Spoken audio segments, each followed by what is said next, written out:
সবকিছুর মালিক কে? সমস্ত ক্ষমতার অধিকারী কে? আমরা বানাইছে কে? আমাদের রিজিক ব্যবস্থা করে কে? আমাদেরকে চলার সমস্ত ব্যবস্থা করে দিয়েছেন কে? প্রিয় ভাইয়েরা আমার, আজকের এই সুন্দর অনুষ্ঠানে, প্রিয় অনুষ্ঠানে আমার দুটো কথা বলতে হয়। আমরা কি চিন্তা করেছিলাম এই জালেম সরকার আমাদের থেকে এইভাবে বিদায় নেবে? কে করেছেন? আল্লাহ শুকরিয়া আদায় করতে হবে না?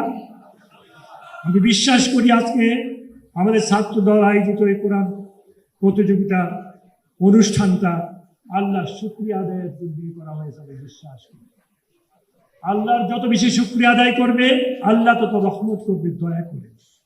ভাই, আল্লাহ যে কি জিনিস, আল্লাহ যে কি! এই যে আমরা কানে শুনি, কানে আমরা শুনি, কিন্তু শোনার পরে এটা মনে রাখার ব্যবস্থা করে দিয়েছে। মনে রেখে আবার যেই কথাটা এক বন্ধু আমাকে বললো যে এত তারিখে তোমার এখানে আসবো, সেই কথাটাকে আবার মনে করায় দেওয়ার ব্যবস্থা করে দিয়েছে। তাই না ভাইয়েরা আমার? কে করেছেন? আল্লাহ। চোখ দিয়ে দেখার ব্যবস্থা করে দিয়েছে, দেখে বুঝার ব্যবস্থা করে দিয়েছে, বুঝে এটাকে মনে রাখার ব্যবস্থা করে দিয়েছে। কে করেছেন? আল্লাহ। সমস্ত ক্ষমতার অধিকারী আমার আল্লাহ। এই জালেম সরকারকে আল্লাহ আমাদের থেকে বিদায় করে দিয়েছেন, আমাদেরকে আল্লাহ পাক কুদরতিভাবে ক্ষমতা আসার ব্যবস্থা করে দিয়েছেন। এই জন্য সবাই বলি আলহামদুলিল্লাহ। আজকের ছাত্রদল আয়োজিত এই কোরআন প্রতিযোগিতা আমাকে তো এমনিভাবে উৎসাহিত করেছে, অনুপ্রাণিত করেছে। আমি ছাত্রদলকে বলতে চাই, আমি আপনাদের ভাই, আমি মাননীয় মন্ত্রী নই। আপনারা হুকুম করবেন কি করতে হবে, আমি আল্লাহর কানুনের জন্য যা প্রয়োজন তাই করবো, আপনাদের একজন কামরা হিসাবে। ভাইয়েরা আমার, আমি প্রথমে বলেছি আল্লাহ যা চান তাই হয়। আল্লাহর হুকুম অনুযায়ী চলতে হবে।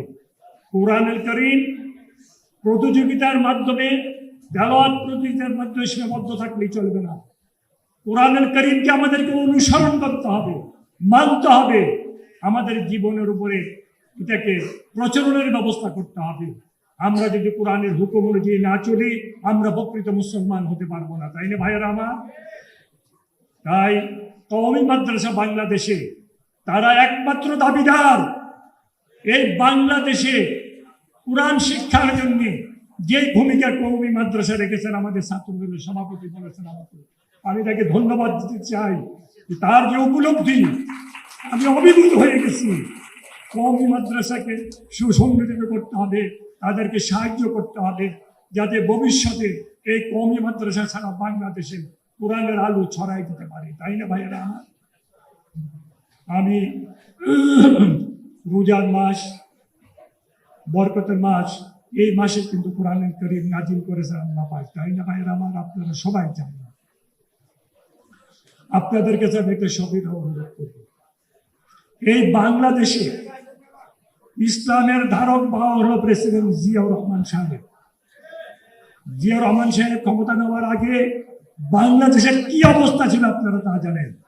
সংবিধানে বিসমিল্লাহির রহমানির রহিম লিখেছেন কে? জিয়াউর রহমান সাহেব।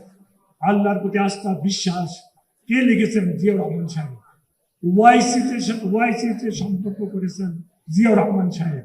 মধ্যপ্রাচ্যের সাথে সুসম্পর্ক করেছেন জিয়াউর রহমান সাহেব। এই সুসম্পর্ককে কন্টিনিউ করেছেন আমাদের ম্যাডাম জিয়া, আমাদের সাবেক প্রধানমন্ত্রী খালেদা জিয়া। খালেদা জিয়া আলেমদের প্রতি ওনার এমন একটা সম্পর্ক ছিল, আমার সাথে অনেকবার কথা হয়েছে আলেমদেরকে নিয়ে। উনি 2009 সালে বাংলাদেশের প্রখ্যাত আলেমদেরকে রোজার মাসে হাদিয়া পাঠিয়েছিলেন সারা বাংলাদেশে।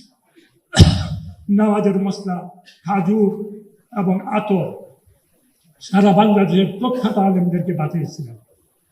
উনি আলেমদেরকে মূল্যায়ন করেছেন।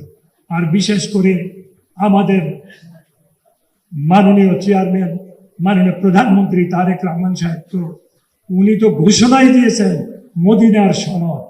তাই না ভাইয়েরা আমার? আপনাদের কাছে আমার সবিনয় অনুরোধ থাকবে, তারেক রহমান সাহেবের জন্য আপনারা 2 রাকাত নফল নামাজ পড়ে আল্লাহর কাছে দোয়া করবেন, আল্লাহ পাক যেন ওনাকে হেফাজত করেন। কারণ ওনার বিরুদ্ধে ইসলামের দুশ্মনেরা প্রচুর ষড়যন্ত্র করতেছে, যাতে করে উনি কোনো ভালো কাজ না করতে পারে। এই জন্য আপনাদেরকে বেশি বেশি দোয়া করতে হবে ওনার জন্য, দলের জন্য, এবং উনি যাদেরকে নিয়ে কাজ করছেন তাদের জন্য, দেশের জন্য আপনাদেরকে দোয়া করতে হবে।